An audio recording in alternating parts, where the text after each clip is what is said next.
Assalamualaikum, salam sejahtera. Jumpa lagi di EH Kaila Channel. Pada video kali ini kita masih akan membahas seputar masalah hujan, yaitu mengenai pertentangan juga sebetulnya apakah air hujan itu baik atau tidak untuk tanaman khususnya aglonema.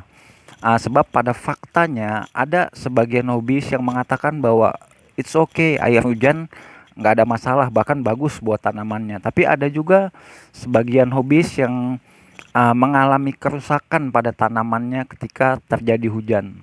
Sebetulnya fakta ilmiahnya seperti apa mengenai air hujan ini?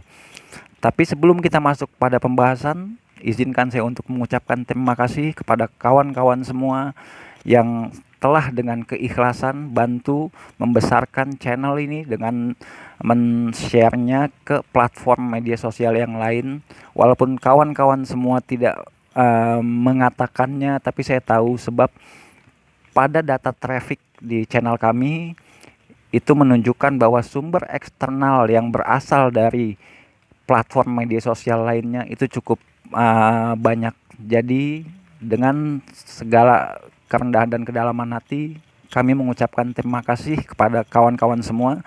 Semoga kebaikan kawan-kawan dibalas oleh Allah Tuhan yang Maha Esa dengan kebaikan yang berlipat. Amin.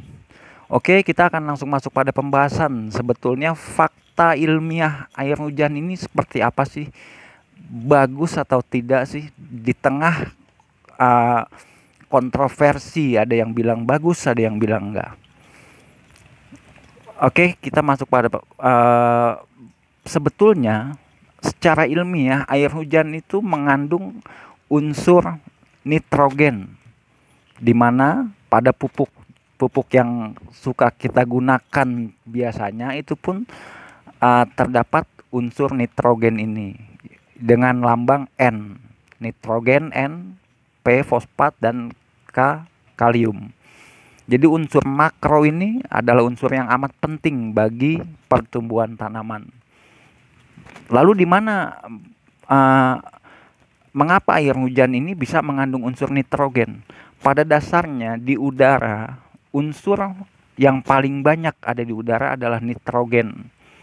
Nah, dari sanalah ketika hujan berjatuh dari ketinggian sekitar 10 sampai 12.000 meter dari awan di atas, dia membawa serta kandungan nitrogen yang bagus untuk tanaman. Lalu pertanyaan selanjutnya, mengapa sebagian hobis pada faktanya tanamannya menjadi rusak ketika terkena air hujan?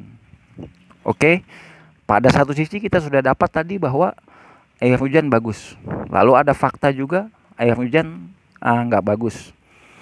Begini, tanaman, apalagi dalam hal ini aglonema khususnya, itu memiliki batas-batas toleransi tingkat keasaman media tanam ataupun air yang digunakan untuk menyiram. Kadar yang paling ideal dari media tanam atau air itu adalah 7. Oke, pada titik 6 pun aglonema itu masih bisa untuk menerima, itu batas toleransi 6 sampai 7,5 atau 8. Itu masih dalam batas toleransi di mana bisa diterima masih pada pohonan untuk membantu pertumbuhannya. Tapi masalahnya timbul di sini adalah ketika pada wilayah-wilayah tertentu di mana tingkat polusi cukup tinggi. Saya ambil contoh hasil penelitian yang dilakukan oleh Pusat Penelitian dan Pengembangan Kualitas Laboratorium Lingkungan di Serpong, Tangerang. Itu menunjukkan data bahwa sejak tahun 2000 sampai 2015 datanya waktu itu, tingkat keasaman air hujan di wilayah Jakarta dan Tangerang khususnya Serpong itu berada pada angka 5,14 sampai 4,59. Jadi kawan-kawan bisa bayangkan bahwa nilai idealnya adalah 7, batas toleransinya 6, Tapi ketika air hujannya bisa berada pada tingkat asam yang sampai 4,59, makin kecil makin asam, yaitu mengakibatkan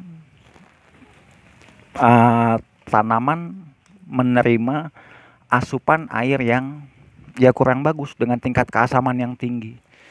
Itulah saya pikir yang menjadi penyebab mengapa pada sebagian hobis, yaitu air hujan bisa merusak tanamannya. Bagaimana kita mengetahui kondisi kadar keasaman air hujan? Ya paling nggak misalnya di sekitar rumah kita gitu ya. Sebetulnya mudah aja. Jadi kawan-kawan bisa beli kertas lakmus, ini cukup murah, ada petunjuk penggunaannya dan nilai-nilainya di sana, nilai-nilai tingkat keasamannya. Jadi ketika hujan, kawan-kawan bisa aplikasikan kertas lakmus itu dengan cara dibasahi dengan air hujan di sekitar lingkungan rumah kawan-kawan dan lihat berapa nilainya. Jadi saya pikir itu. Lalu yang harus kita pahami di sini juga bahwa adalah air itu sama sekali tidak menyebabkan kebusukan atau pembusukan. Air tidak menyebabkan pembusukan. Busuk terjadi adalah karena adanya kontaminasi fusarium atau jamur atau cendawan, bakteri, dan virus.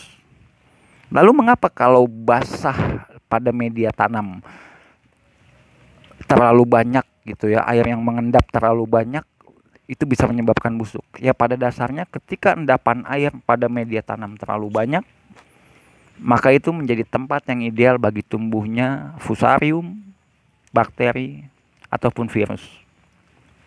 Jadi itu sebabnya. Oke, pada titik ini sekarang kita sudah mengetahui sebetulnya air hujan itu fakta ilmiahnya seperti apa dan bagaimana pengaruhnya. Jadi tinggal kawan-kawan yang menentukan bagaimana. Saya kasih tahu, saya kasih saran lagi, trik ya.